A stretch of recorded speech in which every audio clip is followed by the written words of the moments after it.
잠언 말씀 보도록 하겠습니다. 잠언 12장 15절, 16절 내용입니다.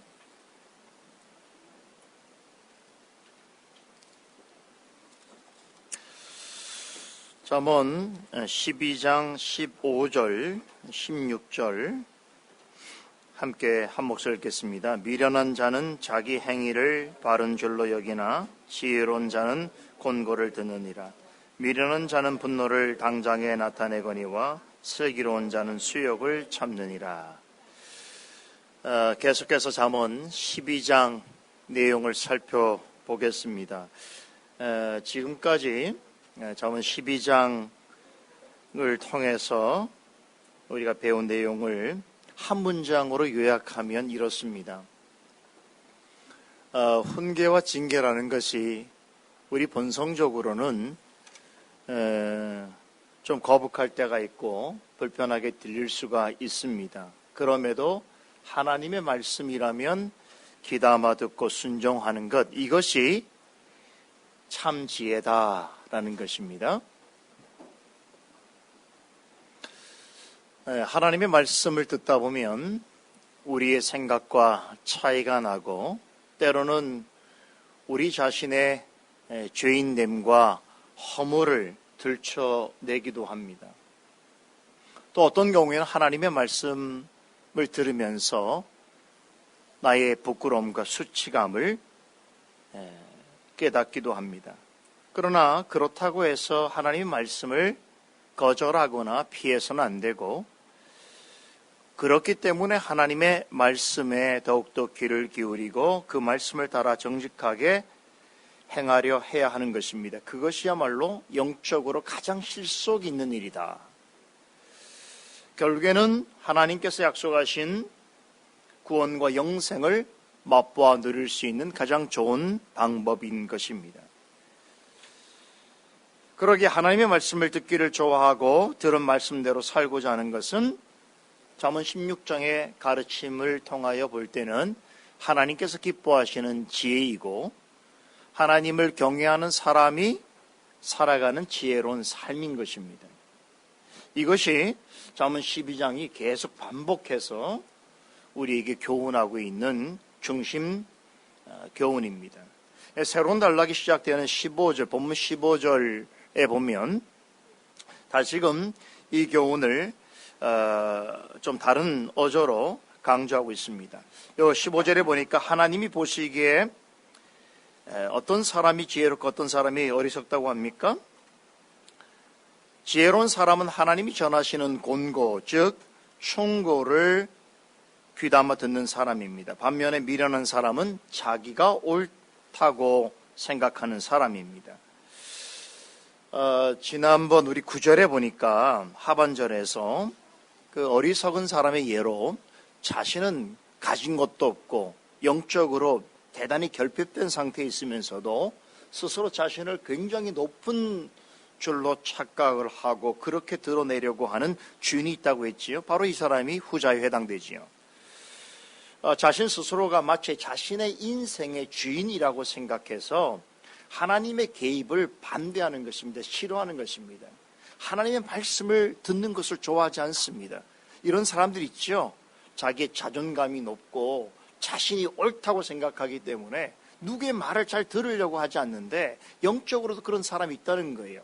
자기 자신을 나타내는 것만을 강조하고 하나님의 말씀에 어떤 훈계를 듣기를 싫어하는 사람이 있다는 것입니다. 그러면서도 하나님 앞에서는 참 가진 것도 없고 지혜롭지도 않으면서 늘 세상이 어떠하고 종교가 어떠하고 또 구원은 어떠하며 심지어는 죽음 이후에 어떤 일이 일어날 것인지에 대하여 나름대로 자기의 생각을 중요하게 여기고 강조하는 사람이 있습니다.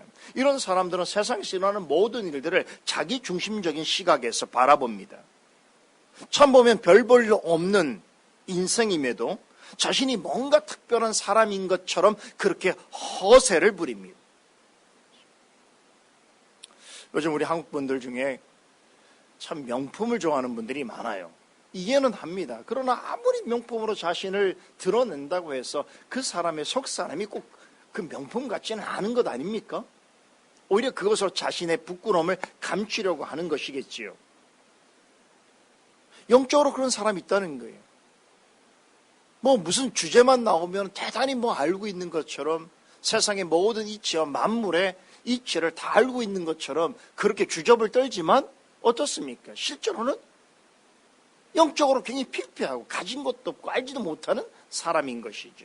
하나님의 시각에서 볼 때는 그렇단 말이에요. 잠언 기자는 앞서 말씀해서 이렇게 영적으로 허세가 심한 사람을 가리켜서 짐승 같은 자라고 말했고, 남편의 뼈를 썩게 하는 그런 고통과 수치를 안기는 욕을 끼치는 여인이라고 했으며, 스스로 놓은 그물에 걸려드는 어리석은 자요, 결국 마지막에는 자신이 행한 대로 하나님의 심판을 받아 멸망할 자라고 했습니다.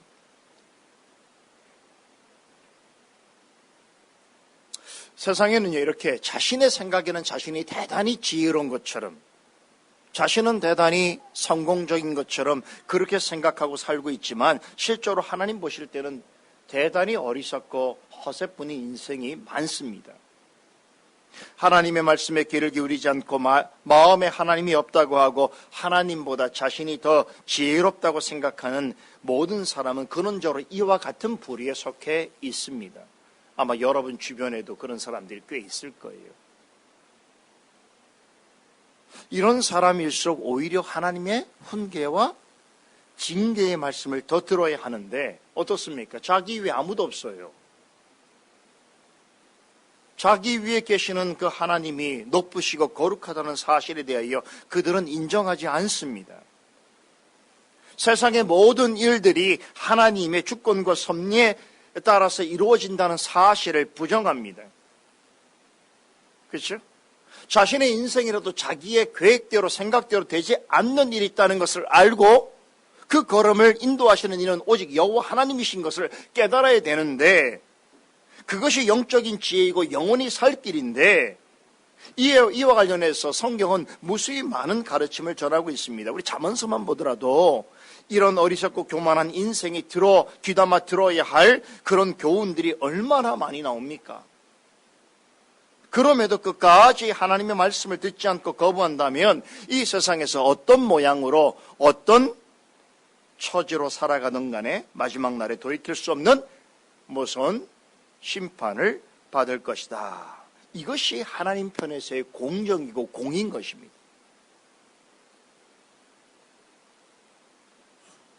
지금까지 우리가 살펴본 잠언 16장의 말씀들은 왜 우리는 겸손과 온유와 성실을 가지고 하나님의 말씀을 받기를 힘써야 하는가에 대해서 너무나 분명하게 가르쳐주고 있습니다. 오늘 이어지는 16절, 이 16절이 오늘 말씀에 참으로 중요한 교훈이 있어서 오늘 남은 시간에 16절 한 절을 중심으로 말씀을 좀 나누려고 합니다. 자, 16절 말씀도 이와 관련해서 우리가 하나님의 말씀을 어떤 태도로 받아야 하는지에 대해서 새로운 교훈을 전해주고 있습니다. 하나님의 말씀을 받을 때에 지혜로운 사람과 어리석은 사람이 나타내는 반응은 전혀 다르다는 것이죠. 자, 미련한 사람은 어떻습니까? 분노를 당장에 나타낸다고 합니다. 말씀을 들을 때에 왠지 모르게 화가 치밀고 그것을 참지 못하여 화를 쏟아내기도 하는 것입니다. 16절에서 말한 어리석은 사람은 왜 마음에 분노를 품고 그것을 참지 못하여 화를 내는가? 그것은 바로 말씀 때문입니다. 여러분, 물론 어리석은 사람이라고 해서 항상 화를 내는 건 아니겠지요. 분노에 차 있는 것은 아닐 것입니다. 누군가가 그 사람에게 자신이 원하는 듣고 싶은 말을 해주거나 자신을 기쁘게 해주거나 자신의 자존감을 높여주는 그런 말을 할 때에는 어떻습니까? 그런 행동을 보이지 않습니다. 그때는 한없이 또 좋게 반응합니다.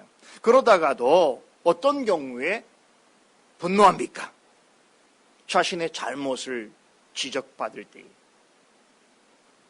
충고를 받을 때 못 견디하는 것이죠.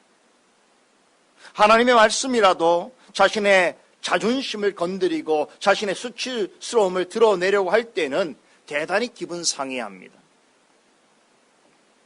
나이 드신 분들 중에서 이런 생각하시는 분들이 있어요. 내가 이 나이 먹어서 누구한테 가서 무슨 얘기를 듣고 배우겠느냐. 교회를 한번 가시자 이렇게 말해도 내가 인생을 여태까지 이렇게 살아왔는데 뭐 교회 가서 별다른 걸 내가 뭐 듣고 깨달을 만한 것이 있겠느냐라고 생각하는 분들도 있어요. 그런 분들이 세상에서는 굉장히 성공적이고 나름대로 그 위치가 있는 분들이 꽤 있습니다. 그러나 자신이 얼마나 하나님 앞에서 어리석고 교만한가를 깨닫지 못하는 것이지요.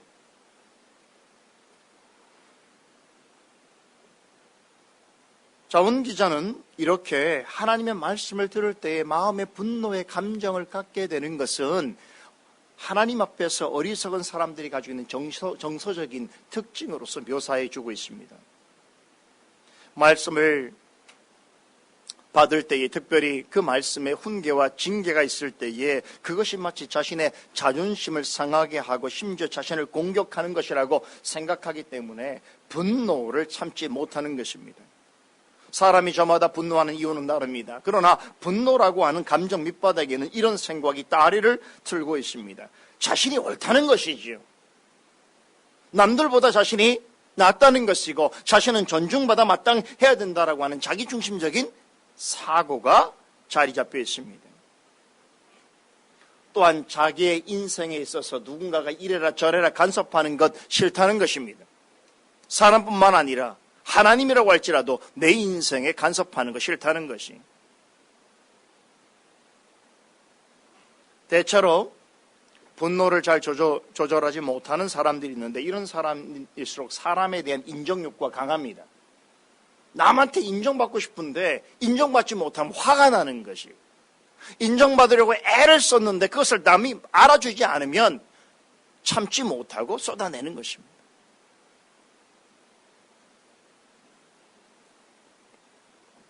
또 한편으로는 자신에 대한 과대한 집착과 과장이 있습니다.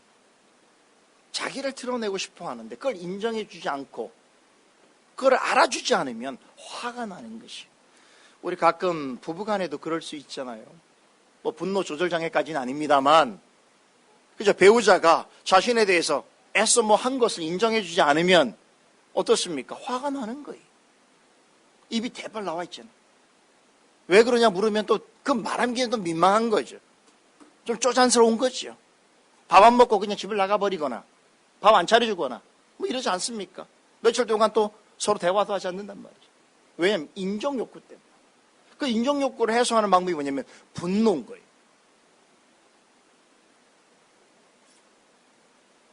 그 아무 일도 아닌데 사실 나중에 생각해보면 그거는 정말 뭐 아무것도 아닌데도 불구하고 어떤 일에 대해서 쉽게 분노하고 화를 참지 못하는 일들이 있습니다.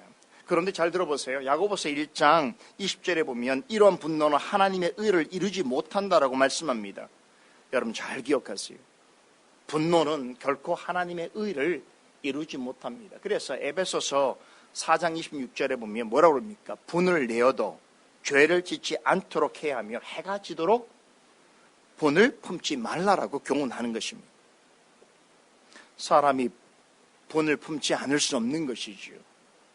화를 안 낼 수는 없는 것이죠. 그러나 그것에 매몰당해서 그것 때문에 또 다른 죄를 짓거나 오늘 하루가 지나간 이후에도 그 분노의 감정을 갖는 것은 하나님 앞에 어리석은 일이라는 것이. 왜 그렇습니까? 그런 분노는 결단코 하나님이 기뻐하지 아니하실 뿐만 아니라 하나님의 의를 이룰 수가 없기 때문입니다. 그래서 하나님의 말씀에 귀를 잘 기울이지 않는 사람들은 자신의 마음 깊은 곳에 있는 그 분노를 어떻게 다루고 극복해야 되는지를 잘 모릅니다. 뿐만 아니라 말씀이 그런 것에 대해서 가르쳐도 귀담아 듣지 않습니다. 반면에 슬기로운 사람은 어떻습니까? 하나님의 말씀을 잘 듣지요. 그러기 때문에 잘 분노하지 않고 또 분노하더라도 그것을 잘 다스립니다. 분노는 마음속에 있는 폭탄과 같습니다. 평소에는 괜찮은 듯 쥐레처럼 평소에는 아무런 문제가 없어 보입니다. 그러다가 어떤 일로 내관을 건드리면 순간 폭발해버리는 것입니다. 우리 마음속에는 저마다 이 분노라고 하는 폭탄, 지뢰가 있습니다. 그 지뢰밭이 많은 넓은 범위 있는 사람이 있는가 하면 뭐 또 그렇지 않은 사람이 있겠지요. 그러다가 우연스럽게도 그 뇌관을 건드리게 되면 폭발해버리는 것이죠. 이렇게 발생한 분노는 그 사람의 마음의 미움과 불안과 증오심을 가중시킵니다. 그래서 남에게든 자신에게든 옳지 않은 행동을 하게 되는 것인데, 이렇게 정당하지 않는 분노에는 하나님의 의가 들어설 자리가 없습니다. 분노하면서 하나님의 일을 올바로 행할 수 있는 일은 없다는 거예요. 여러분, 모세도 그러지 않았습니까? 모세가 이스라엘 백성들을 다 모압 땅까지 인도한 그 자리에서 마지막으로 분노를 참지 못하여 했던 그 일을 기억해 보세요. 하나님의 의가 들어설 자리가 없는 것이. 그 때문에 그는 가나안 땅을 밟지 못했어요. 여러분, 이런 중에서도 가장 잘못된 분노가 뭐냐면 하나님의 말씀에 대하여 분노하는 것입니다.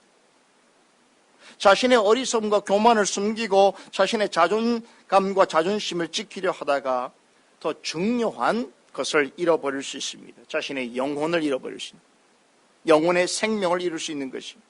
하지만 지혜로운 사람은 자신을 야단치고 책망하는 말씀을 들어도 그것을 겸손히 받아들입니다.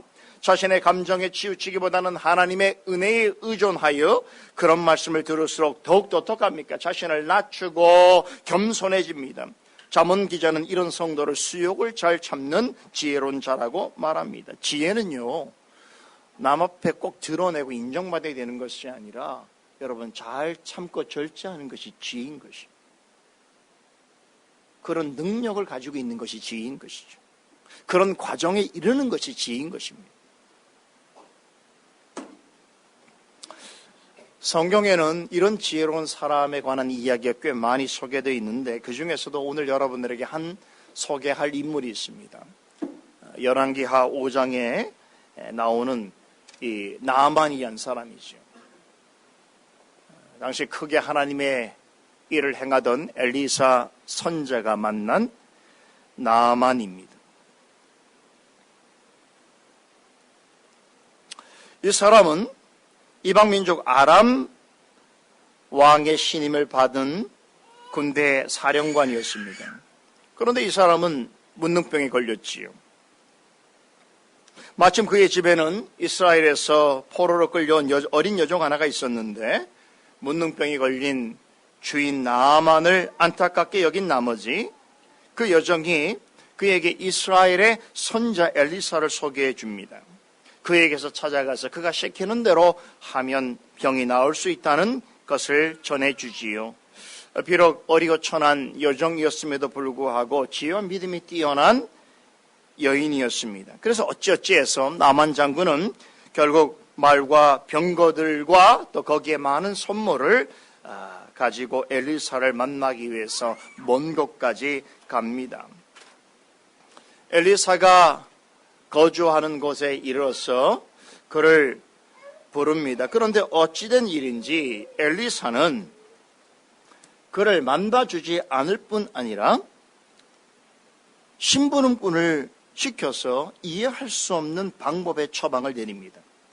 자신을 만날 필요도 없이 그저 요단강에 들어가서 요단강 물에서 7번 몸을 씻으라고, 그러면 나을 것이라고 전해줍니다. 직접 말한 것도 아니고 심부름꾼을 통해서 그렇게 전달해 준 것이죠. 나아만의 입장에서는 어떻겠습니까? 병이 낫고 안 낫고를 떠나서 이거 혀를 잘 노르신 거예요.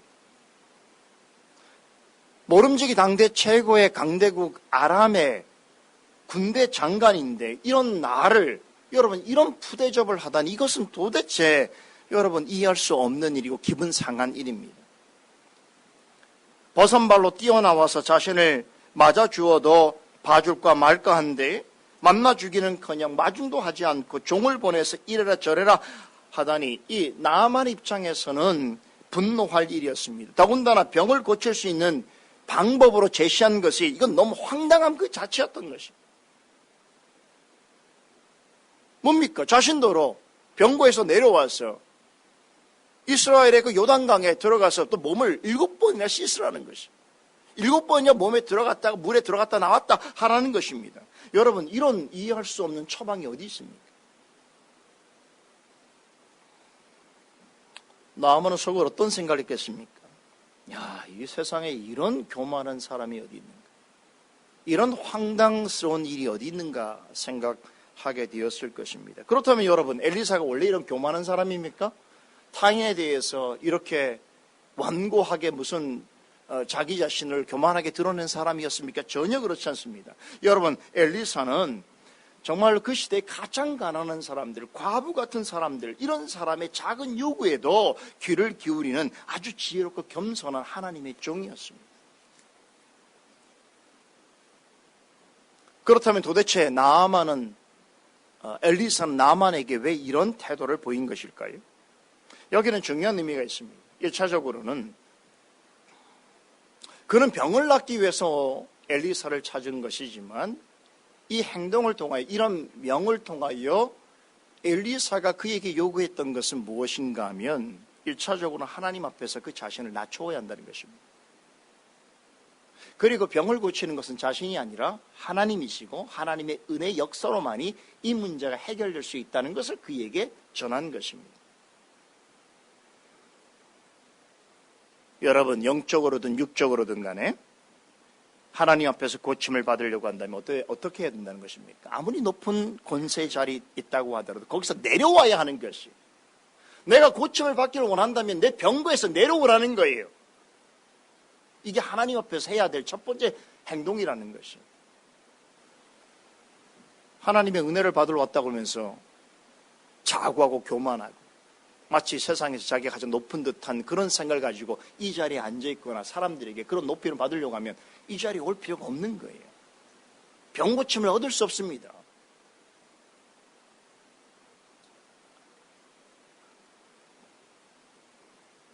나아만은 가장 먼저 해야 될 일이 무엇이었겠습니까? 자신이 갖고 있는 그 자신의 생각과 고집을 포기하고 엘리야가 전하는 하나님의 말씀에 순종해야 했습니다. 나아만은 하나님 앞에 서 있는 모든 죄인을 나타냅니다. 죄인으로서 구원 얻기 위해서는 하나님 앞에서 자신을 낮추고 그분의 말씀을 듣고 따라야 한다는 것을 이 사건은 말해주고 있습니다. 하지만 여러분, 그것이 어렵다는 거예요. 나아만을 보면 알 수 있습니다. 타락한 인간 본성을 가지고 있는 존재가 하나님의 말씀을 그대로 순전히 듣고 따른다는 건 대단히 어렵고 힘들다는 것을 우리 나아만을 통해서 확인해 볼 수 있습니다. 자신을 정성껏 맞아주지도 않고 신부는꾼을 보내서 요단강 물에 7번 씻으라는 말만 되풀이하는 엘리사의 태도는 그에게 분노감을 일으키게 했습니다. 그럴 거라면 자신이 살고 있는 아람에도 많은 강들이 있는데 그 강에 가까운 데 들어가서 그냥 몸을 씻으라면 되지. 이 먼 지금 이스라엘까지 와서 지금 생각지도 않은 그런 처방을 내리니 더군다나 자신을 만나지도 않고 종을 통해서 그 일을 하라고 하니 얼마나 여러분 분노가 났겠습니까? 심한 모욕감을 느꼈을 것입니다.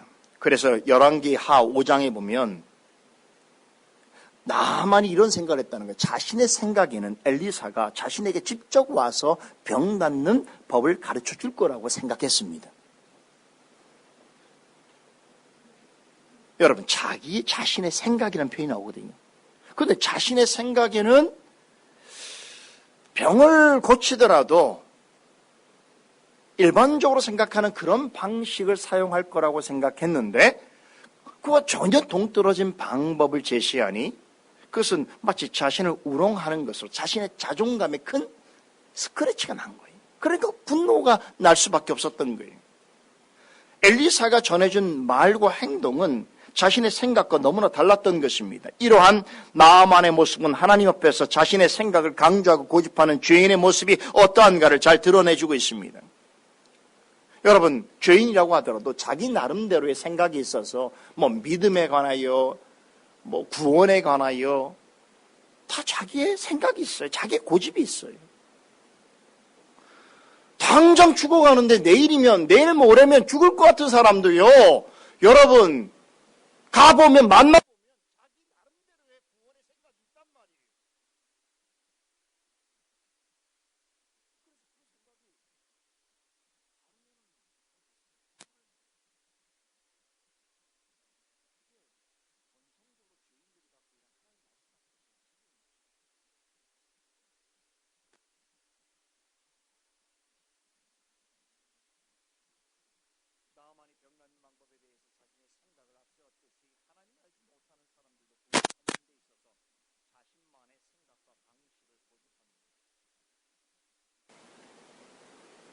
그래서 자신의 생각과 일치하는 내용이라고 한다면 긍정하고 좋아하지만 자신의 생각과 다르다면 기분 나빠하고 역정을 내는 것입니다. 왜 그렇습니까? 복음이 전하는 구원과 자신이 생각하는 구원과 너무나 다를 뿐만 아니라 자신의 생각에서는 복음이 전하는 구원이 용납할 수 없는 내용이라고 생각하기 때문입니다. 여러분, 우리 사도행전 지금 강해를 통해 이런 일들을 얼마나 자주 경험합니까? 사도 바울과 일행이 만나서 복음을 전할 때에 어떤 사람들이 복음을 배척하고 핍박했습니까? 자신의 생각과 다른 거예요. 우리의 생각이 있어요. 우리 방식이 있단 말이에요. 그런데 그걸 들어주지 않고 오히려 자기의 생각을 버리라는 것이, 포기하라는 것이, 내려놓으라는 것이, 그리고 오직 그리스도께서 이루신 그 말씀대로의 복음, 그것을 받아들이라는 거예요. 그걸 용납할 수 없다는 것이죠. 이것이 모든 죄인들이 갖고 있는 공통적인 습성입니다. 그러니까 어떡합니까? 분노가 나는 것이고 화를 참지 못하여 핍박에 이르게 되는 것이죠. 하나님의 말씀을 처음부터 좋아하는 죄인은 없습니다. 오히려 하나님의 진리는 죄인의 마음에 적대감과 분노를 일으킵니다. 오늘 주일부터 새로운 사도행전 말씀을 우리가 듣게 되는데요. 데살로니가에서, 베레아에서 아덴에 이르기까지의 내용을 우리가 공부하게 될 텐데, 사도행전 10장 통해서 여기에 공통적인 특징들이 있어요. 다 거기서 사도 바울이 복음을 전합니다. 그런데 그 중에 복음을 받는 사람이 있는 것 동시에 복음을 배척하는 사람들이 다 나옵니다. 왜 그렇습니까? 자신의 생각과 다르기 때문인 것이죠. 유대인들이 특별히 복음을 반대합니다. 거부합니다. 왜 그렇습니까? 유대인들이 갖고 있는 전통적인 구원에 대한 생각, 메시아의 관과 사도 바울이 말씀을 통하여 증거하는 구원과 메시아의 생각이 달랐기 때문인 것이죠. 근데 그것을 내려놓을 수가 없는 거예요. 왜냐하면 우리는 수백 년 동안 그것을 지켜왔던 사람들이기 때문에, 개인적으로 말하면 수십 년 동안 지금까지 사는 동안 내가 그렇게 알고 있었던 것을 오늘 갑자기 말씀이라고 성경이라고 우리에게 증거하는 내용을 받을 만한가 했을 때 받지 못하는 사람들은 어떻습니까? 화가 나는 것이지요. 부정하고 싶은 것이지요. 역정이 나는 것이지요.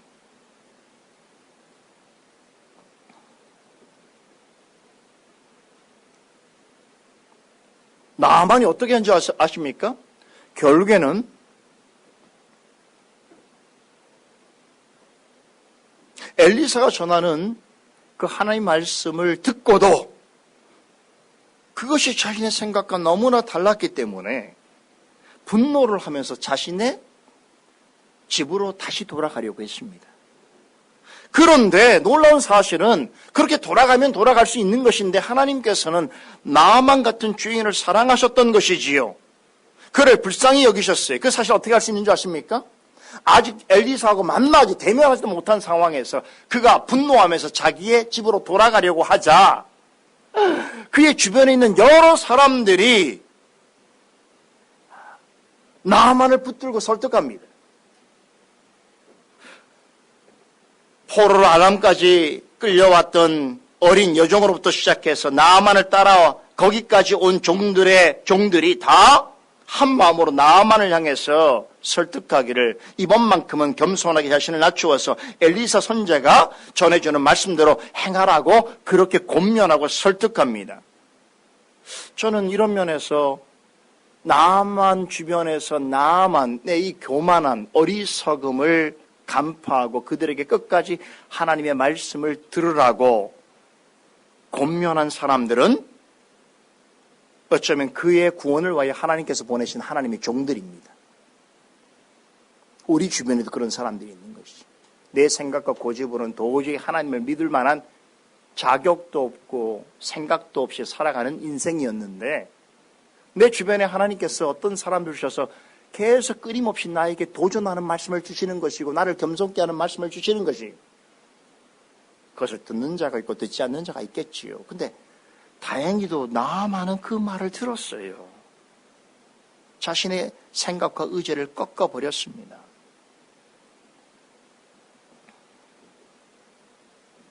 그들의 권면을 통해 설득당했습니다. 그래서 분노를 그치고 엘리사가 전한 대로 그대로 순종했습니다. 요단강으로 가서 몸을 3번이나 강에 담궜습니다. 어떻게 됐습니까? 7번 다 마친 다음에 비로소 마치 여리고성이 7번 돌고 난 후에 무너졌던 것처럼 그의 병도 그렇게 나아 고침을 받았습니다. 평소에 자신이 옳다고 생각하고 항상 자신의 자존심을 내세우는 사람은 하나님의 말씀을 듣는 것을 좋아하지 않습니다. 말씀과 자신의 생각과 다르거나 충돌되면 도리어 화를 냅니다. 이렇게 하나님 앞에서 분노를 쉽게 내는 사람은 어떻다는 걸 오늘 잘못 말씀은 하나님 보시기에 참으로 미련한 인생이라는 것입니다. 나만도 세상에서는 높은 사람이었습니다만 하나님 앞에서는 참으로 미련한 자였습니다. 하나님의 말씀이 자신의 생각과 다르다는 것을 이유로 화를 내면서 돌이키려 했습니다. 하지만 분노를 그치고 순종하자 말씀대로 온전하게 치유함을 받았습니다. 만약에 나아만이 끝까지 자신의 생각을 고집했다면 어떻게 됐겠습니까? 말씀이 자신의 생각과 다르다고 불쾌하게 여기면서 자신의 집으로 돌아갔다면 어떻게 되었겠습니까?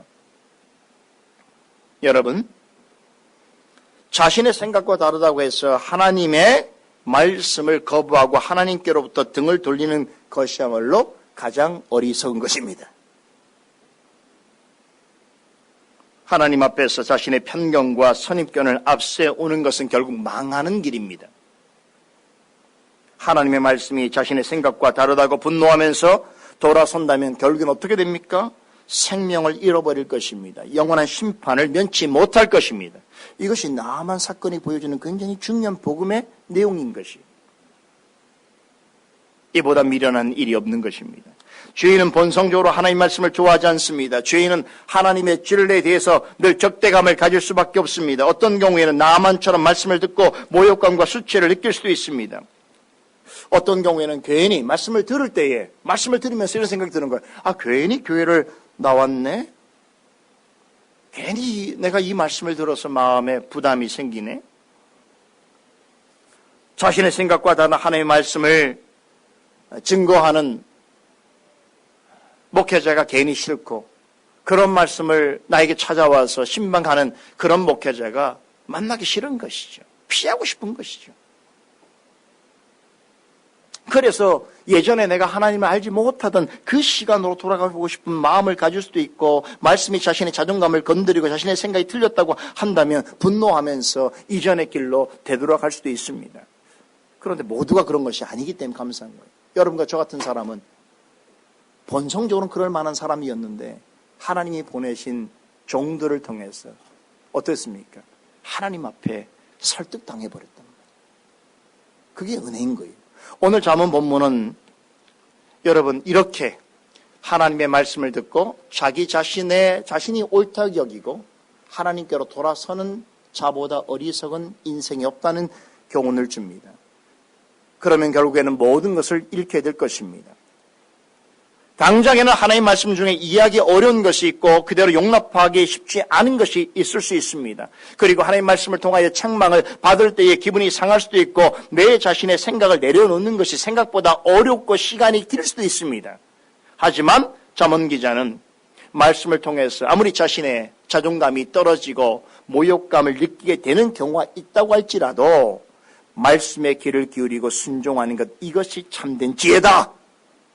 이 일을 행하는 사람이야말로 슬기로운자다라고 교훈하고 있는 것입니다. 결국 나아만이 그랬던 것처럼 하나님의 말씀 앞에서 자신을 낮추고 자신의 생각을 내려놓고 말씀에 순종할 때에 어떻습니까?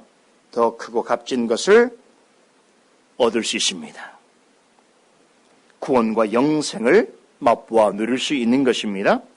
이런 실속 있고 가치 있는 인생으로 살아가는 여러분과 제가 되기를 간절히 소원합니다. 기도하십시다. 거룩하신 하나님, 은혜를 감사합니다. 복된 주님의 날입니다. 우리에게 잠언을 통해서 하나님의 지혜를 전하여 주심을 감사드립니다. 오늘도 이 귀한 교훈을 마음에 담고 하나님 앞에 나아가 예배드리며 주의를 온전히 지키기를 원합니다. 성령께서 함께하여 주시옵소서. 예수 그리스도 이름으로 기도드리옵나이다. 아멘.